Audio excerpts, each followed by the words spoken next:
Soyez les bienvenus sur Maritima pour un nouveau numéro de Rue de la République en compagnie de notre invitée qui est là pour la première fois. On la remercie.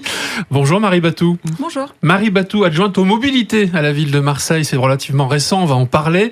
Je suis aux côtés de Léo Purguette, le rédacteur en chef, le président de la Marseillaise et le directeur éditorial. C'est beaucoup plus fort. Bonjour. Merci d'être avec nous en ce dimanche de février pour évoquer donc les mobilités. Alors vous venez de prendre en route, c'est le cas de le dire, la délégation. On sait que pour la ville de Marseille, la mobilité, c'est extrêmement important. Est-ce que vous avez été rassuré par le discours d'Emmanuel Macron cette semaine qui a redit que, selon lui, le plan Marseille en grand n'était pas en danger, en tout cas son volet transport? Dans les périodes de contraintes financières extrêmes, toute mesure qui nous rassure sur les projets qui sont en cours dans la ville sont tout à fait effectivement rassurants. La question des mobilités à Marseille aujourd'hui est quand même une des préoccupations premières des Marseillais, qu'elle soit en termes d'usagers des transports collectifs, d'usagers du vélo, des piétons et même y compris, je dirais, de ceux qui sont contraints d'utiliser la voiture. Donc tout ça est une réalité du quotidien sur laquelle il faut effectivement pouvoir continuer à avancer et c'est ce que nous encourage à faire le président de la République avec le plan Marseille en grand. En tout cas, c'est comme ça que je l'entends et l'arrivée du préfet nouvellement nommé qui a donné comme indication sa volonté de travailler sur la desserte des quartiers nord et les grands projets de transport nous semble effectivement extrêmement rassurant. Donc vous avez bien entendu le discours du président de la République à l'époque, les transports, ce doit être vers les quartiers nord. On sait que vous n'avez pas toujours été d'accord avec la métropole sur ça. Là, il semble se dessiner une sorte d'entente.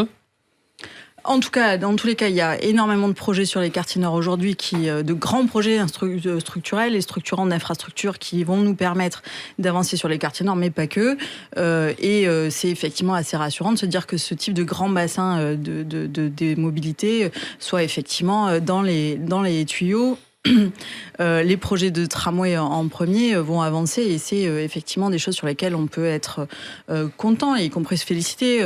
On a bien sûr le tramway nord qui est en cours, mais bien dans nos valises, y compris le tramway de la Belle de Mai et qui peut se prolonger jusqu'au Burel et donc dans le 13-14. Ce sont des sujets tout à fait rassurants. Le PEM de Frévalon, on parle peu du BHNS qui va rejoindre la Fourragère jusqu'à Capitaine Jazz. Bus au niveau de service. Exactement, excuse-moi. La question des transports collectifs en site propre, qui sont des maillages extrêmement structurants pour les déplacements du quotidien, qui permettent d'aller plus vite en transport en commun et d'être sur des secteurs sécurisés, donc qui sortent de la congestion urbaine et qui permettent effectivement d'avoir un plus haut niveau de service, y compris en bus, sont des sujets majeurs pour la mobilité de demain. Alors, cette délégation elle vous a été confiée assez récemment par le maire qui a changé un certain nombre de délégations. Comment il faut comprendre cette nouvelle délégation pour vous? Est-ce que ça marque justement une nouvelle phase pour les transports et la mobilité à Marseille? Eh bien d'abord, je veux remercier le maire de Marseille de me faire confiance pour ce sujet qui est effectivement extrêmement important.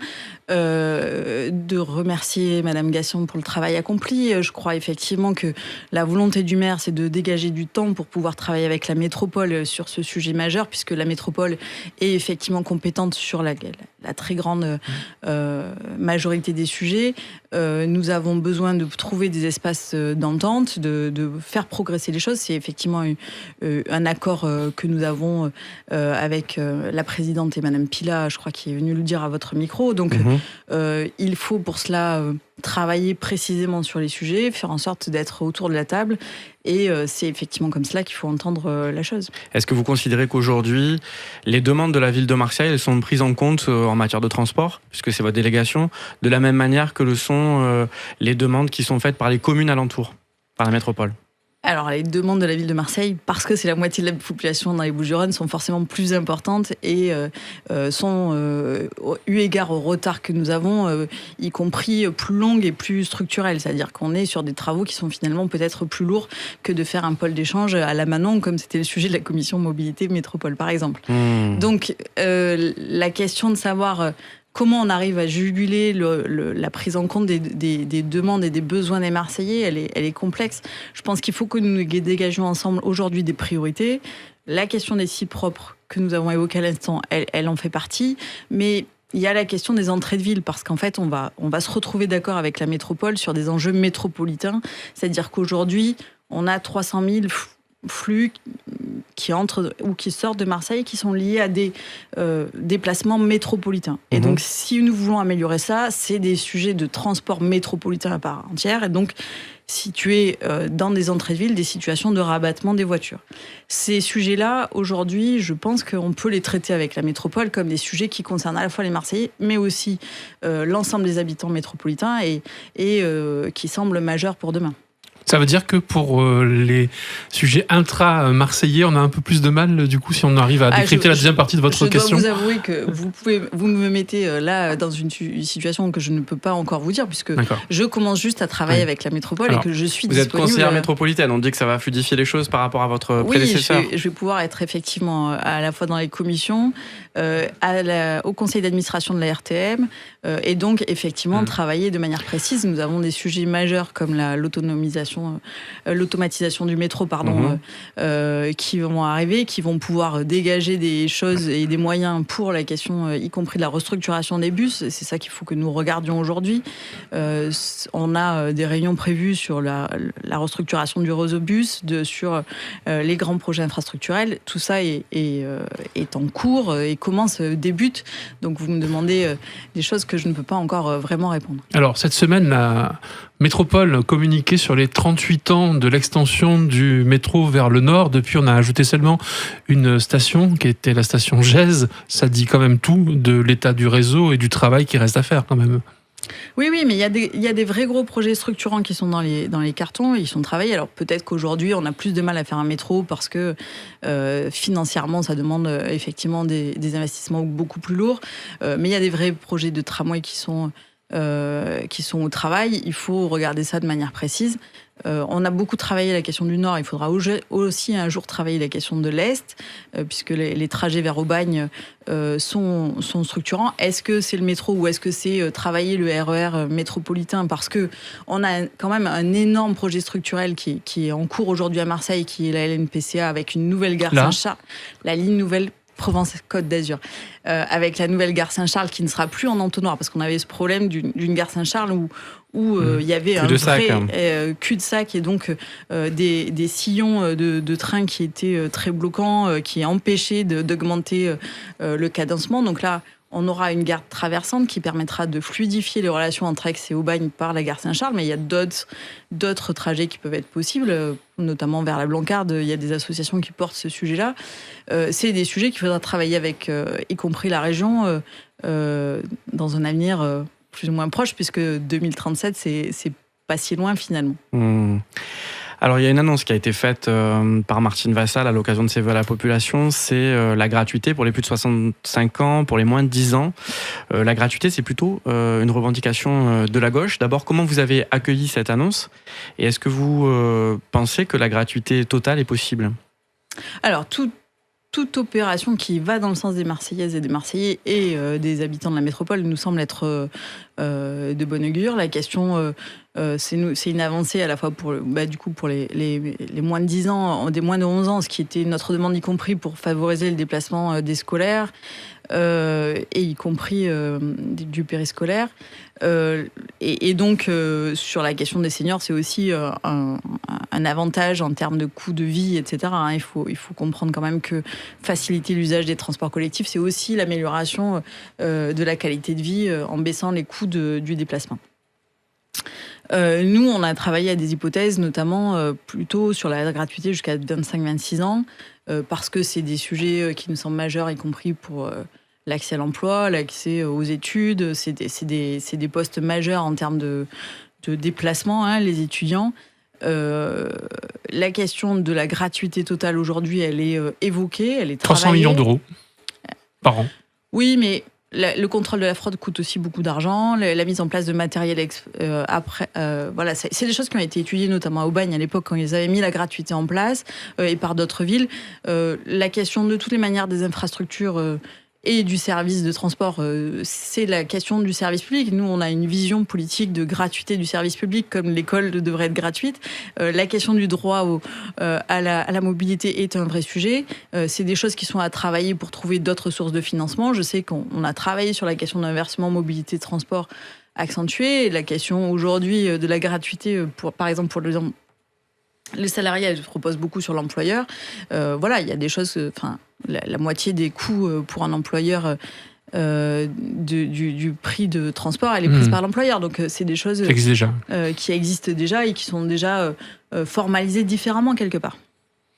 Alors, on va peut-être revenir sur le volet des prochaines municipales, du bilan du printemps marseillais. Les deux sujets sont intimement liés. On commence par quoi, Marie Batou? Le bilan. Le bilan, peut-être, oui. Le bilan qui n'est pas en quoi fini. est-ce qu'on vit mieux aujourd'hui à Marseille depuis que vous êtes aux affaires? Parce que la droite n'a pas toujours été tendre, ça semble un peu se calmer aujourd'hui. Dans quel climat on est aujourd'hui? Et qu'est-ce que vous avez fait de plus pour les Marseillais?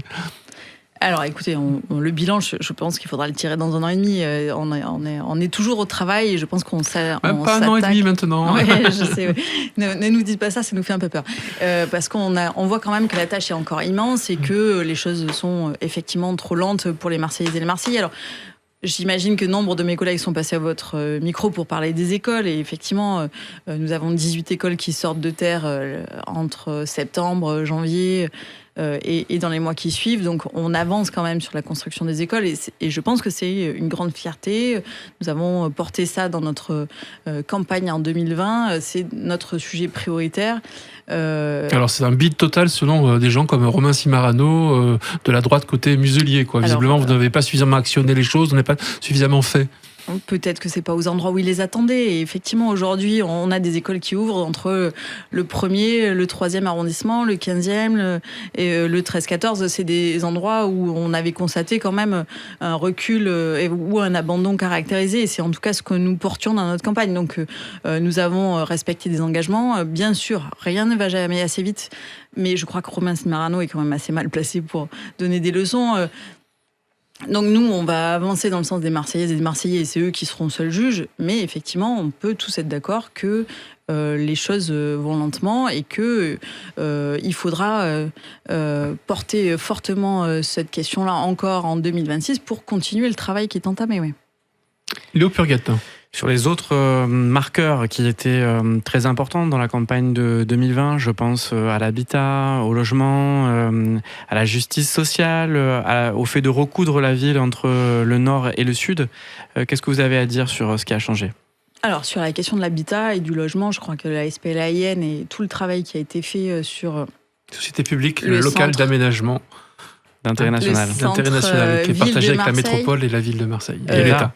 Est en cours et c'est des choses qui commencent à se voir, y compris dans des endroits clés, parce qu'il y a des propriétaires qui sont contraints de faire les travaux, et donc des situations qui sont un peu consolidées pour les locataires ou des propriétaires occupants par ailleurs. Donc les choses avancent, il y a beaucoup d'argent qui est investi par l'État, par les collectivités.